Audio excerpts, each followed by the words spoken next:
From the heart of Central Florida, you are listening to the most electrifying show in media. A Neighbor's Choice. I'm your host, your neighbor, David Gornoski. Glad to be with you once again here in Central Florida, our home, where the problems we have, we're going to focus on local. We're going to focus on persons, not collectives, not ideologies, not political tribalism. We're going to roll up our sleeves and we're going to do a novel thing, which is instead of just complaining about problems and picking a political team to shill for, we're actually just going to unpack the issues that we face in our lives every day, and we're going to look for solutions that actually work. We're going to look for real solutions that we can do, whether it's regarding our health and our lifestyle choices, the kind of foods that we eat, being able to have the courage to challenge the quackery that's propped up by the food pyramid and the pseudoscience of the USDA and their nutrition, or whether it's in the case of understanding our economics, understanding our pocketbooks, understanding the frivolity of being in consumer debt in this kind of economy that we have. Or we get into sacred cows of foreign policy. Or on Thursdays, we do our Science and You show with our chief physics advisor, Dr. Yu, where we unpack secrets of nature left to be discovered. Things like, what is an atom? And how do you make nuclear energy? And if we could make nuclear energy, would we need to have government handouts to do it? Those are some of the questions we explore each and every day. And joining me now is the managing editor for the Foundation of Economic Education, fee.org. He is his work has appeared in Time Magazine, the Wall Street Journal, CNN, Forbes, and Fox News. He's also served in editorial roles at the History Channel magazine and Intellectual Takeout. Jon Miltimore is with me. How you doing, Jon? I'm doing great. Thanks for having me on, David. I've been a fan of your program and your writing for a long time, so it's a pleasure to be here. Yes, and you guys have been great supporters of my work. A lot of my series on the anthropology of the state, I started publishing first with you guys, so you guys have been great friends of ours. That's great to hear. Well, Jon, you used to write for the History Channel magazine, so with all the talks of UFOs in the news, I guess History Channel, did you used to do UFO stuff over there? Well, not really. I got to say, we did a little bit. Like our magazine was more history-based. That's kind of how it started. But sometimes we do some promotional stuff for A&E networks, and I'm sure some of their ads for what was it, ancient aliens and stuff would appear from time to time. But we were more straight history. Although we did do some of the A&E programming from time to time. If you remember some of the popular shows. Like Hatfield and McCoy's and stuff like that. Yeah, that's the thing that I think is interesting is that it's now becoming more mainstream to talk about these UFOs things. We haven't really covered it much on the show, except for when we looked at the physics of whether this would be physically possible for an object to move, regardless of what is behind this, the reality of these videos that came out. But I just thought it was interesting since you wrote for the History Channel. I know that the History Channel has made quite a killing and being able to talk about aliens instead of history sometimes, Yeah, I think I know what videos you're talking about. Even like a buddy of mine is into the alien stuff, and he's not he's not like out there with it, but he's interested in it. And he sent me some of those videos, and I of pilots encountering that stuff. And I don't have I told him I have no good explanation for that. Like some of it's pretty wild. And it's always fun to talk about aliens, right? And the unknown, and it's fun to think there's still some mystery in the universe, even if I'm skeptical of the alien stuff. It's something about the 90s when I grew up as a kid and stuff. There was something magical, and I'm sure it's some of it's just nostalgic for when you're a kid.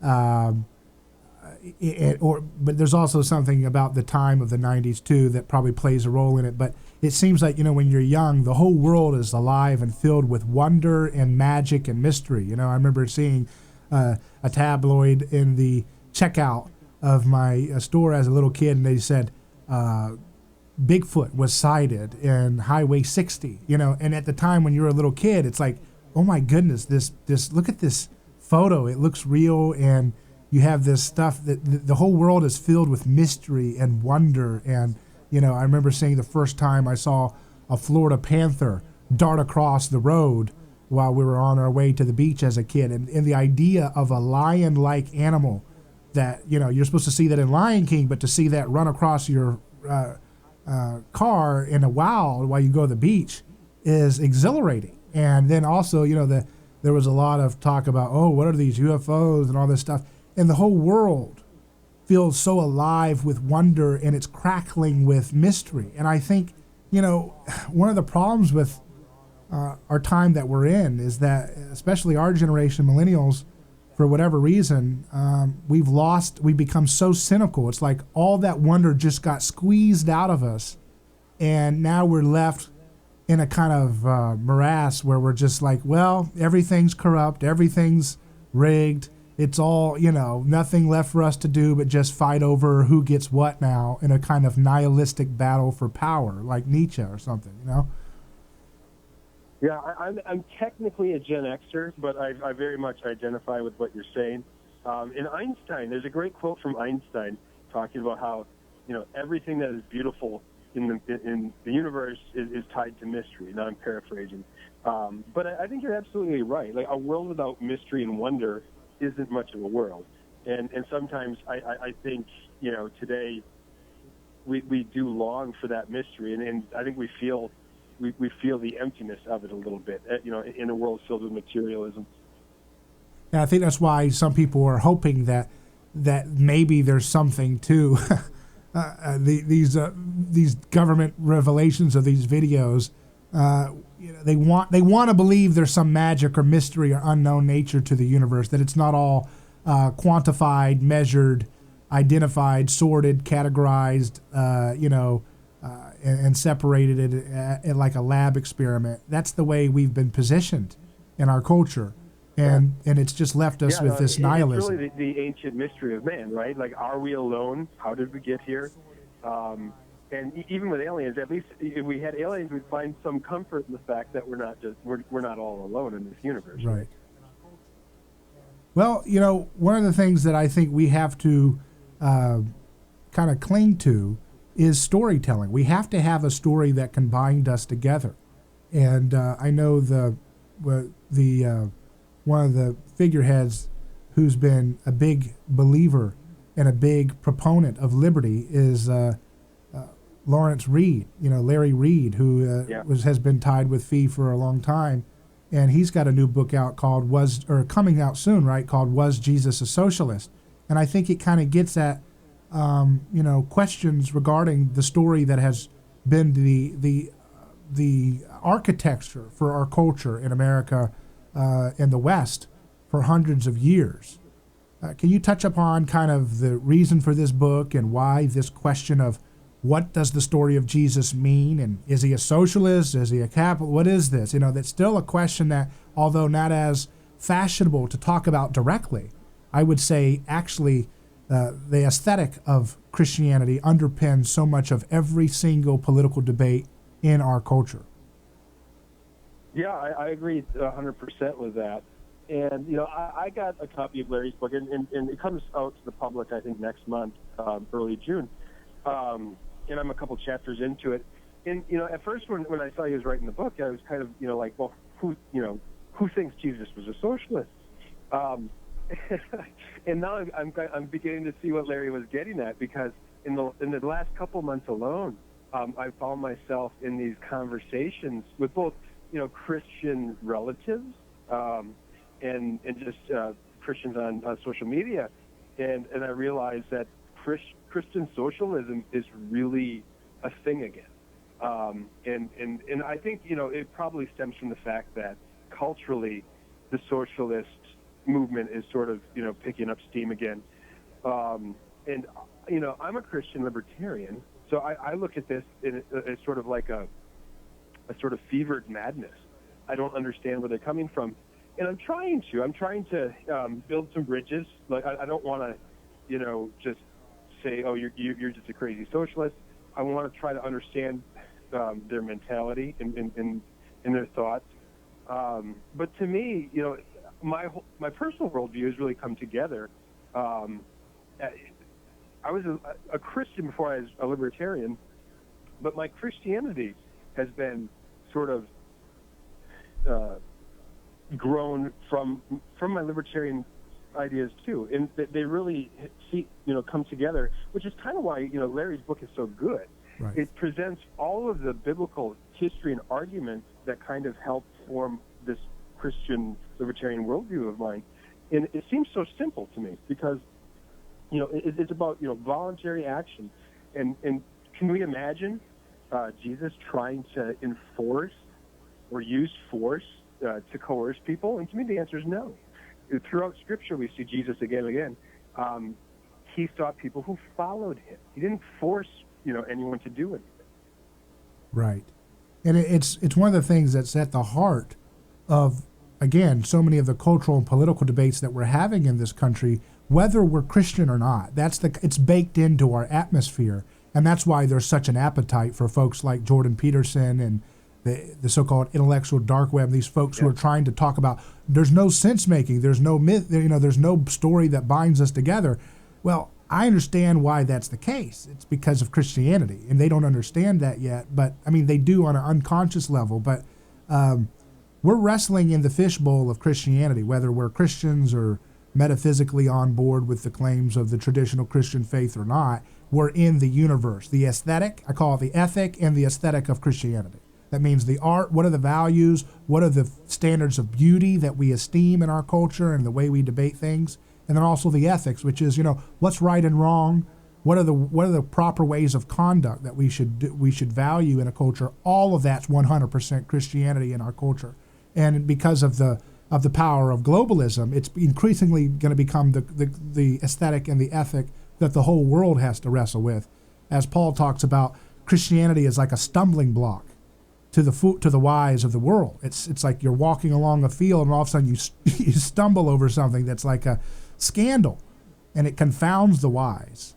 And that's what we're all going to wrestle with in society. The more the aesthetic of the crucified one, the one who was killed outside the city, outside of the halls of political and cultural power and meaning, and that radically disrupts the ability of institutions like government to continue on the same course of using might makes right, of using force to do good things. No, that's 100% right. I've never formalized this idea in an article, but it's occurred to me many times before that Marxism is sort of a perversion of the Christian doctrine. Right. Because it takes a Christian ethic about caring for the poor and looking after the poor and giving to the poor, but it departs from the Christian ethic in that it uses force to achieve its ends. And so you can see why, even for Christians, Marxism can be very appealing in some ways, because as well as I do, there is throughout Scripture, a commandment to look after the poor, to care for the poor. So the logical extension of that is say, well, let's use the one ring, let's use power to take after, to look after the poor. And people don't seem to realize that once you use those means to achieve that end, it corrupts it, and it leads to all kinds of problems. We're speaking with Jon Miltimore of fee.org. We'll be right back to find out what the implications of Christianity are for our political moment, as well as some of the topics of Jon's recent articles on fee.org. Hold on, we'll be right back.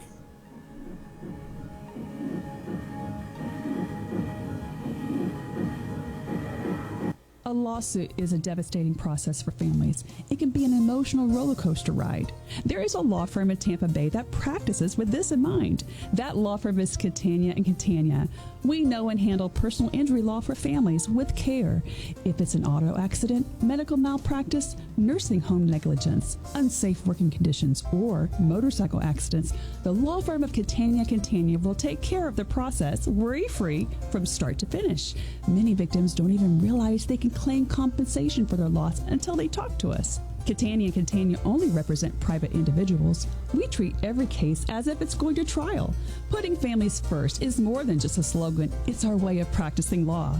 It's our commitment to you. Remember, we don't get paid if you don't get paid. So go to CataniaCatania.com, award-winning, over 28 years, and family first. Catania Catania, personal injury, auto accident, and motorcycle accident attorneys. Hey guys, Frank here for Center for Men's Health, where the physicians and staff want you to know that C4MH.com is open and is going to remain open throughout this ordeal. C4MH.com continues to disinfect daily with Microban 24. All patients and staff wear masks, and they will provide you with one to keep. C4MH.com now checks your oxygen level, as a low oxygen saturation level is an early symptom of coronavirus. At C4MH.com, it's always been about doing it safely, and now they've stepped it up to the next level. I've been a C4MH.com patient for years, and I know that safety was always their first concern, but I'm amazed at how they responded to this issue. I just learned that C4MH.com has donated 10,000 gloves, dozens of N95 respirators, and hand sanitizers to hospitals. Their donations to hospitals just confirmed that C4MH.com wants frontline healthcare to be safe as well. C4MH.com, the leaders in low-T care. And now, Easy Lift Movers is on the air, reminding all Americans to show support to the brave men and women of our U.S. military. Their bravery and tireless efforts should never go unnoticed. This salute is brought to you by Easy Lift Movers, serving the community with quality and pride. Call the pros today, 813-505-8474. That's 813-505-8474. Also, all troops and veterans will receive a 10% discount. That's Easy Lift Movers, proudly saluting our troops and veterans. They are professionals who care. Looking for cheap flights or cheap tickets? Call the low-cost airline travel hotline now for prices so low we can't publish them anywhere. We'll even save you money with cheap travel deals on hotels, rental cars, even complete travel packages. Call us first for the absolute cheapest prices on U.S. and international airline tickets and hotels. 800-811-3471. 800-811-3471. That's 800-811-3471.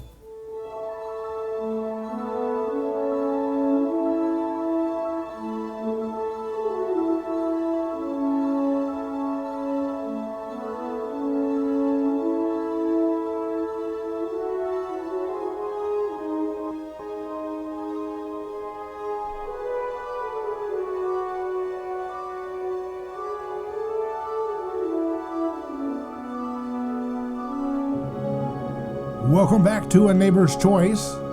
I'm David Gornoski, your host. Happy to be with you. We're soaring high across the I-4 corridor on WHBO 1040 AM. Save that station if you're listening now for your go-to weekday news analysis program. That's what we're going to do for you here.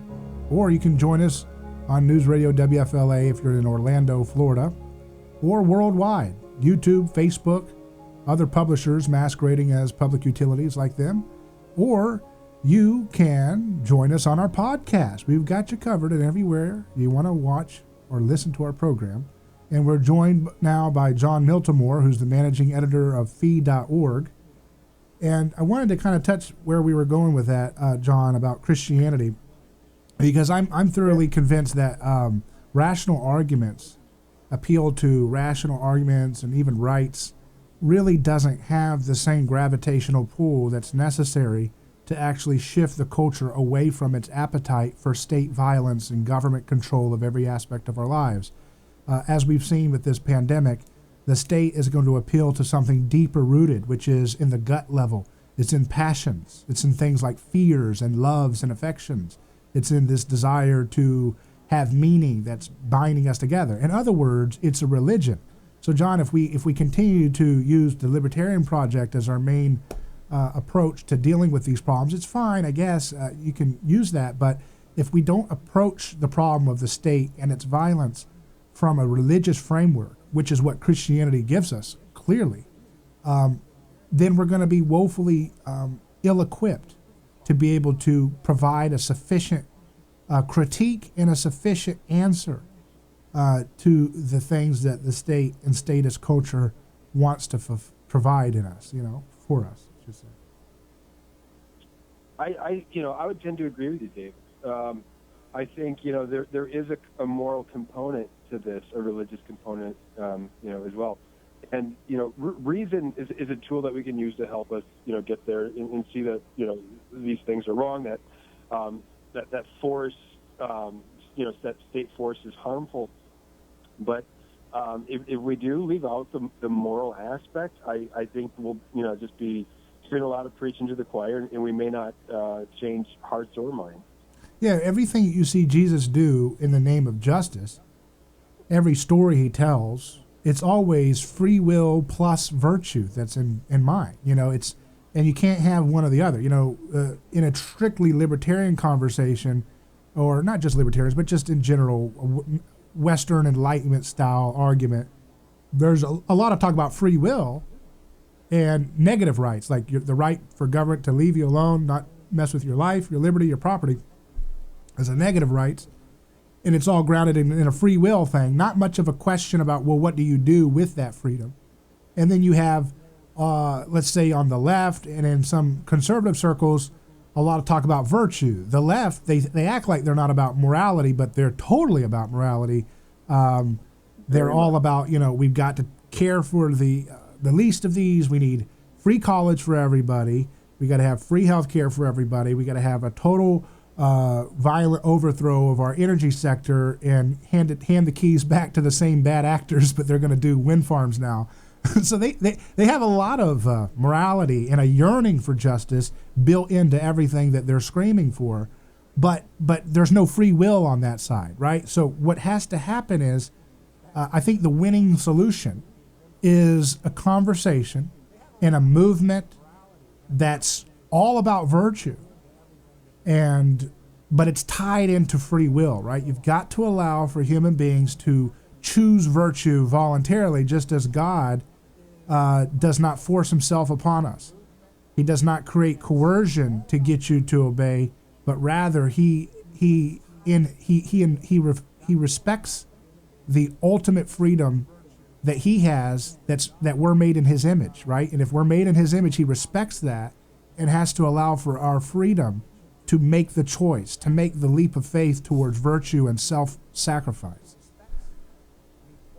Virtue is an interesting word. I thought of the book After Virtue. It was a book written, I think, around 1980 by Alistair McIntyre, a philosopher.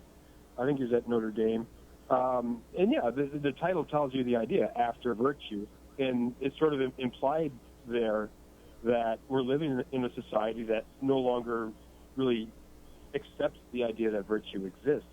And I've noticed just in my own reading of media and things, everything really comes down to a utilitarian argument, right? Like all the evidence, it's all like, well, will this help?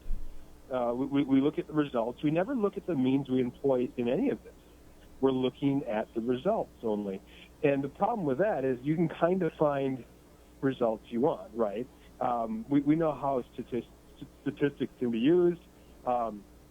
You can find numbers to kind of make your claim. And we have all this endless data, and different sides cite their numbers, we cite our numbers, but I think you're getting onto something. Instead of looking at the results of everything we do, now don't get me wrong, results matter, but let's start to look at the means a little bit more.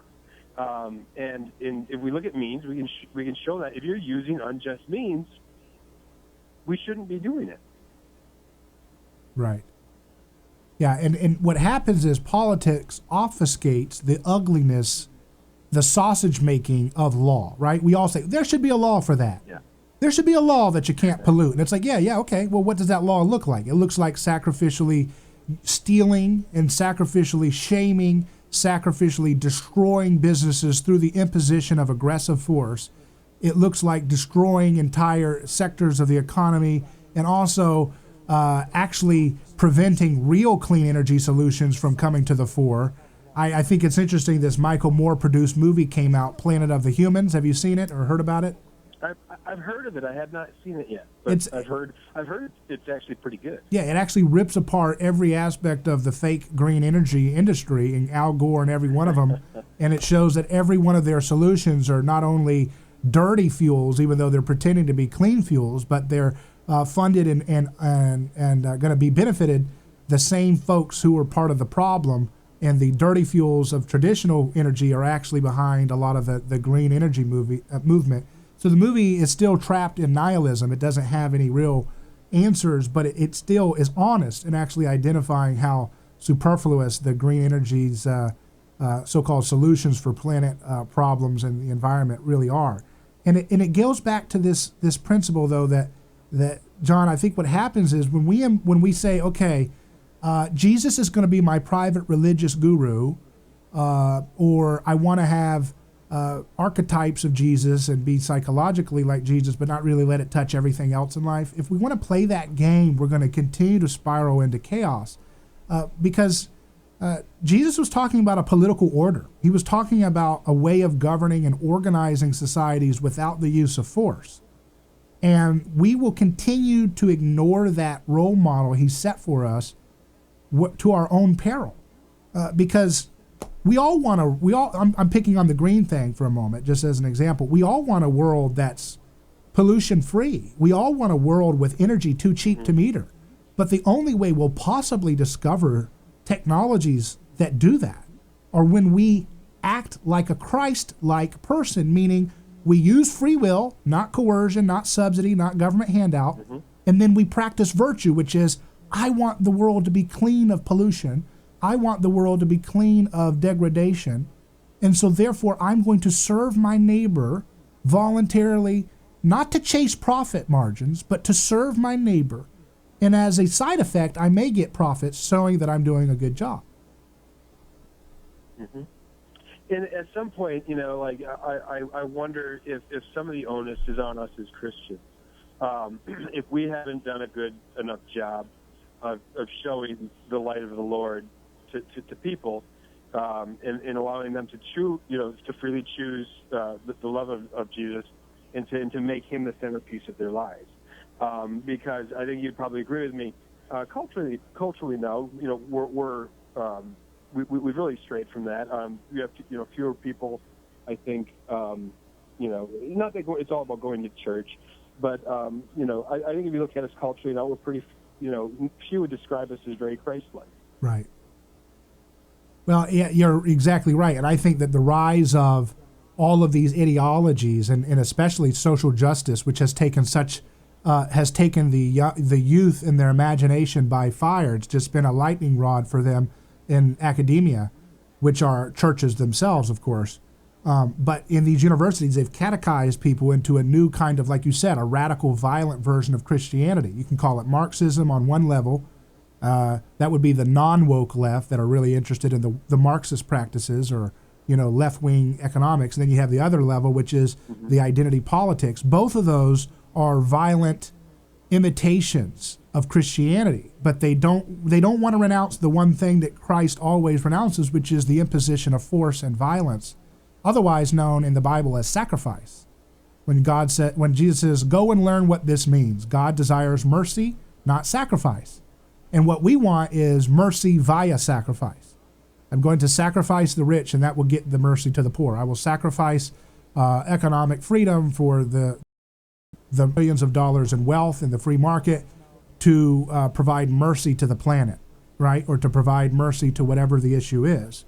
But there's no allowance for that if you're going to truthfully imitate Jesus. Jesus says God desires mercy, not sacrifice, and he also says do not resist evil with violence, and that includes the evil of pollution. It includes the evil of being stingy with your wages if you're an employer and you're a little bit too greedy. All of those things could be evil, but if you're evil and you're a Christian, you cannot use violence, aka a law, to solve it, right? No, I agree 100%. And you're right when you talk about the morality of the social justice movement. And it is very much a moral framework. And the problem is, and I think this is why so many people are confused over it today, is we have different moral languages we speak. Because you kind of have, your traditional morality that's rooted in our traditional, Judeo-Christian morals and even, Western moral frameworks outside of those. And then you have this new moral framework that is a whole different language, and people are, when they interact, they don't understand each other. And it'd be fun to kind of break down the moral framework of the social justice left, just to find out what principles underlie those a little bit more.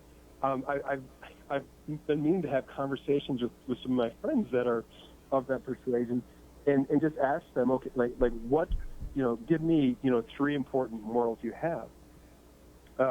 And I think my suspicion is they probably all have Marxist underpinnings. They would say, things like fairness or equality, and things that aren't of the traditional moral framework, the cardinal virtues and things like that.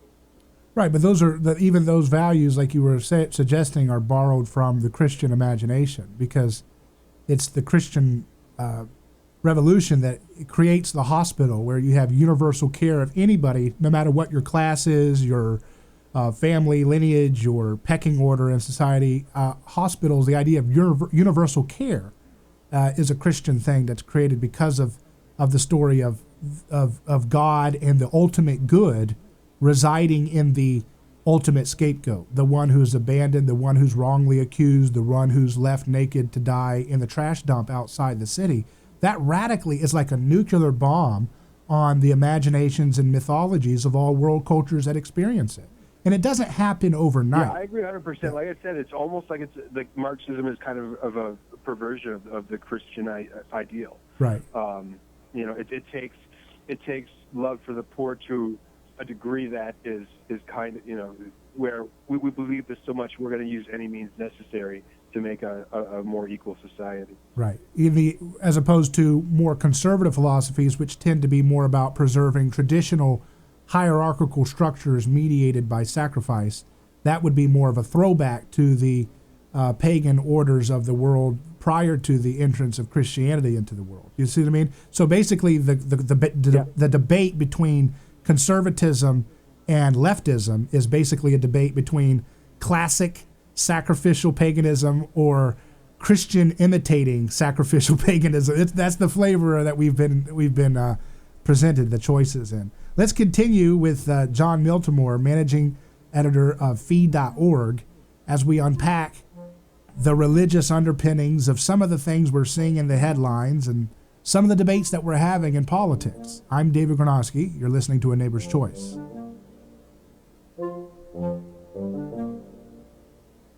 A lawsuit is a devastating process for families. It can be an emotional roller coaster ride.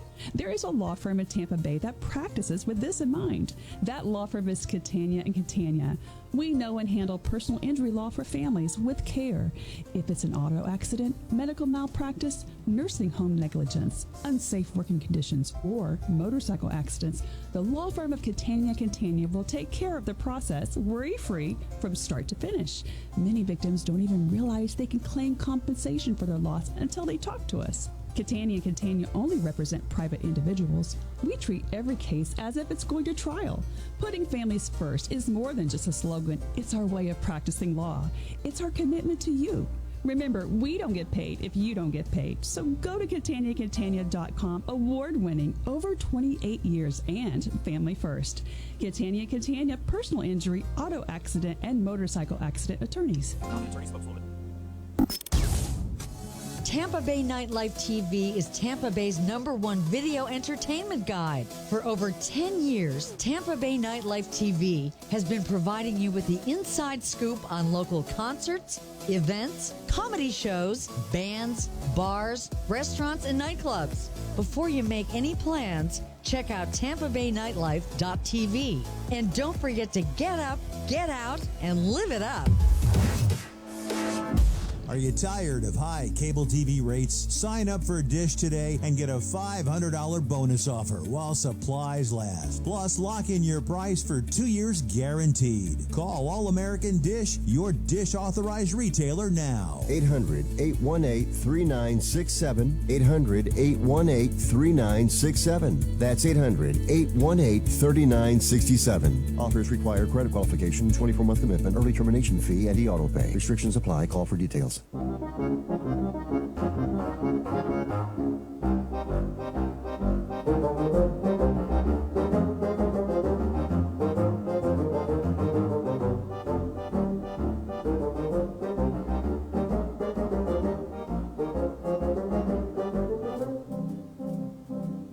In a fight for the soul of human civilization itself, A Neighbor's Choice is back.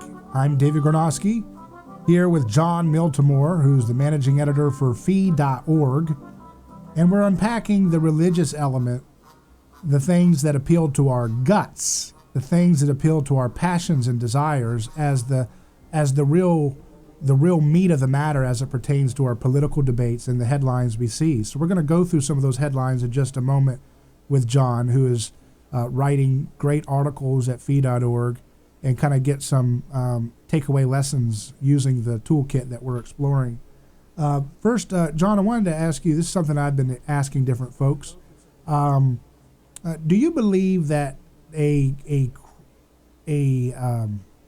to be an advocate of free market solutions, or let's say just freedom, you call it libertarianism, voluntarism, just a free society, or sometimes they call it a liberal order, is that necessarily tied to maximizing profits for people? No, I don't think so. Like, I think some people are going to be, really interested in the profit aspect. Some people just want to be left alone in the social order. And as we were talking about a little bit, before the commercial, some of this is a simple moral framework, right? To look at this and say, what I earn, I'm entitled to, and what you earn, you're entitled to. I think it's an order that makes sense. I think, allowing people to profit is a good thing. But no, I don't think you necessarily have to be people that are consumed with profit to believe in the free market.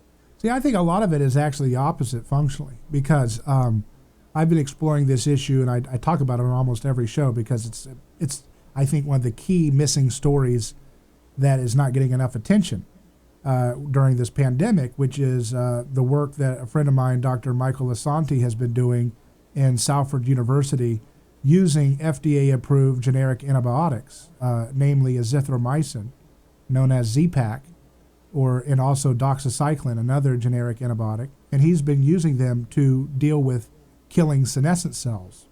Those are aging dysfunctional cells in our body. And he's also demonstrated in some early clinical trials that these generic antibiotics at very low dosage can be very effective at killing cancer stem cells, which are the key to metastasis, right? And so in my work in interviewing Lasanti and some of the things he's published in a new journal paper he did in Aging Journal, he hypothesized that based on his experience with these antibiotics, that they could be used as a prophylactic preventative or also as a treatment for coronavirus, because they demonstrate the key mechanisms that seem to be at play in terms of mitigating the severity of this coronavirus as it infects people. So, for example, coronavirus tends to, based on the studies that have come out on the ground and on the fields, science papers that have been published, it takes on, it's able to infect patients in CD26 and ACE2, which are the host receptors related to senescent cells. And Dr. Lasanti has showed that azithromycin can kill and eliminate those senescent dysfunctional cells, CD26 and ACE2. And that would be a way to kind of prevent or treat the coronavirus in patients that are elderly or middle-aged too. My point on all of this is that it's FDA approved, these drugs, but they're off patent, which means there's not hardly any profit margin in them. They're very dirt cheap to make, and the return is not much, right? But here I am, someone that advocates a free market solution. I'm saying, I've been making the rounds telling people we need to do clinical trials using these cheap FDA-approved generic drugs, and it's like crickets in the public. The left and the right, it's really fashionable to criticize, profits.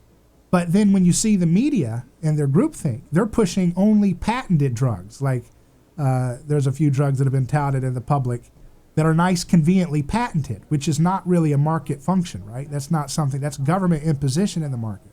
Mm-hmm. I'm just curious what you think about this phenomenon of why is it the free market people, we're supposed to be the greedy, profit-obsessed people. Actually, my answer is the opposite. It's, if you let the free market work and we didn't have so much constrictures with what we're allowed to do because of the FDA, these generic drugs that have no profit margin, they would be able to find their way into the discourse and into scientific exploration a lot faster, because the profit motive incentive that the FDA has given to patented drugs would be not distorted. It'd be more of an even playing field, right? That's interesting, and I got to say, I haven't heard much about this issue. My reflexive, point would be, without thinking about it too much, would be that even if their profit margins are much, lower, that they should still have great market potential. If their price is more ideal, if they're cheaper, and you think with lower profit margins, you're going to have a mass, consumer opportunity, because if Pfizer has a drug that costs $200 a pill, and you're able to buy this one over here for $2.50 a pill. I think even if the drug might not be as effective as the brand patented drug, there's going to be great market for people who want a cheaper drug. But the way the FDA works, they de facto basically ban anything that's not patented, that's allowed to be made. You're not allowed to make medical claims about any substance, whether it's a generic drug or it's a natural substance. If you can't patent it, you can't get it through the FDA approval process, because it costs $1 billion to get the FDA approval process, and it costs 10 to 15 years to do it. And the only people who can afford that are people that can patent stuff. Cronyism to me as well, right? The FDA is notorious for this, and they have bottled up a lot of effective treatments that we know could help things, whether it's cheaper insulin alternatives and things like that. So I'm not surprised if there's some gamesmanship going on with the FDA. Yeah, my point here is just that the real profit seekers are the crony class and the distorted markets chasing after the patented drugs. That actually, those who are denigrated for being for free markets, both on the left and the right, solutions would be found that actually work, right? So like you said, if a consumer said, wait a second, you've got a patent on this drug, it costs $5,000 a pill, but I'm going to have insurance to pay for it. That makes a windfall for the insurance crooks. And then I got to have government health care pay for it. That makes a windfall for the government bureaucracies. But so I've got that option, $5,000, but if I get insurance, it'll cover part of it. Or if I get Medicare or Medicaid or government health care, that'll pay for it. Versus a generic drug that costs maybe $5 maybe. Not a lot of margin, but it's going to actually do the job. See, the market is not allowed to work. So the market is not actually looking to make obscene profits. It's actually looking to solve solutions, to find solutions. And given a drug that costs $5,000, it doesn't work very well, versus a drug that costs $5 and it works very well, the people who sell the generic drug, which in this case, because it's a generic, anybody can sell it, technically. I mean, there is regulations, but it's not exclusive to one firm. They're going to win out in a market. But we don't have a market, John. And people denigrate markets with that slur of, you guys are the profit seekers, when it's the exact opposite. The profit-seeking tricksters are the ones who prop up government intervention and reap the benefits from it as people are dying without solutions. Yeah, there's really, I agree 100% that, and it really does give capitalism a bad name, right? Because you do have this vast, bureaucratic apparatus that is really allowed to pick, winners and losers to a large degree. And it's a problem, and I think people are aware of it, both, as you said, on the left and the right. And, I think, the first step is sort of limiting the power of, bureaucracy to make these decisions and to play such a, influential role in market decisions. Yeah, my point is that freedom is not going to be slurred anymore about we're the ones trying to get obscene profits for people. It's actually government intervention, whether from leftist administrations or right-wing administrations, which are propping up these massive profit margins for FDA-approved drugs with patents. So It's the government intervention which props up these windfall profits while people suffer. We're going to continue in just a moment with Jon Miltimore of fee.org. And when we continue, we're going to get into his recent story on Governor Cuomo of New York forcing nursing homes to take in people with COVID-19. We want to find out what's going on behind this and why would this be a policy anybody in their right mind would do. More in just a moment.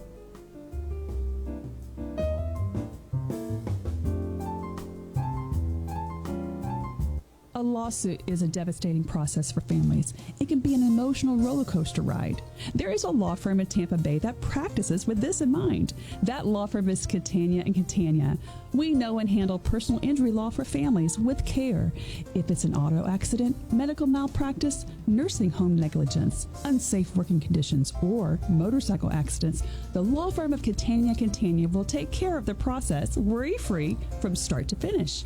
Many victims don't even realize they can claim compensation for their loss until they talk to us. Catania and Catania only represent private individuals. We treat every case as if it's going to trial. Putting families first is more than just a slogan. It's our way of practicing law. It's our commitment to you.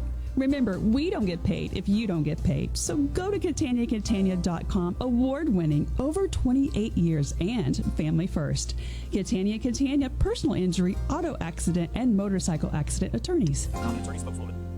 And now, a message from Vistaprint.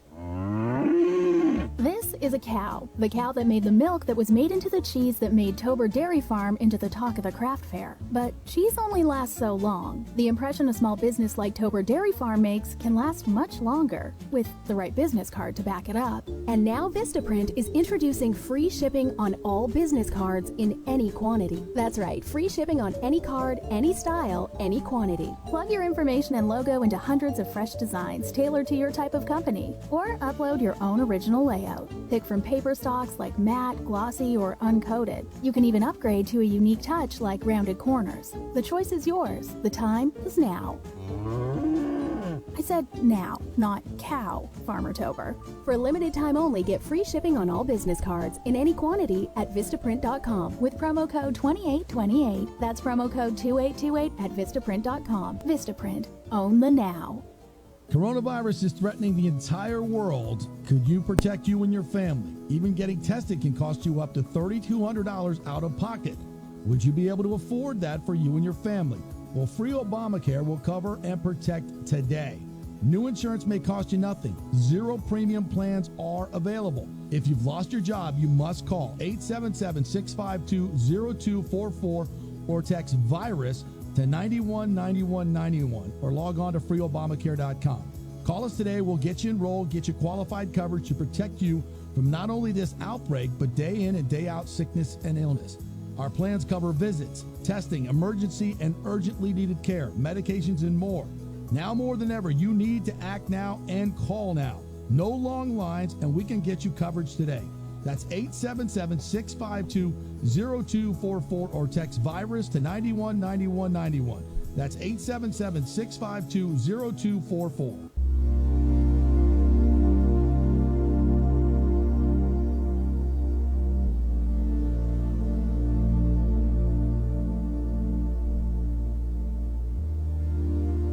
At an April 23 press conference, Governor Andrew Cuomo sounded indignant when a reporter asked if anyone had objected to New York's policy of forcing nursing homes to admit recently discharged COVID-19 patients. They don't have the right to object, Cuomo answered before the reporter finished his question. That is the rule, and that is the regulation, and they have to comply with it. That's the opening of our guest's article. Jon Miltimore is with us at fee.org. This is the opening of his article about Cuomo's policy. So, John, what's going on here with this story? It's just bizarre to me that this guy is being lauded in the press as an icon of salvation in this time of the coronavirus, but yet he's over there packing nursing homes with people infected with COVID-19. It really is crazy because when I first read that New York had this policy in place, I couldn't believe it. And New York, I should point out, is not the only state with this policy. Although, one or two others, I believe, like Cuomo did recently, they have rescinded the policy. But if you read the order, what happened is the New York Health Department made it illegal for coronavirus, or for nursing homes to screen for coronavirus infected patients. What you had was, hospitals that were discharging COVID-19 infected patients, and nursing homes are saying, whoa, they're infected. We can't take these people in. We don't have the resources. We don't have the space. We don't have the staff. We don't have the training to quarantine them effectively. And Cuomo said, tough, that you got to take them.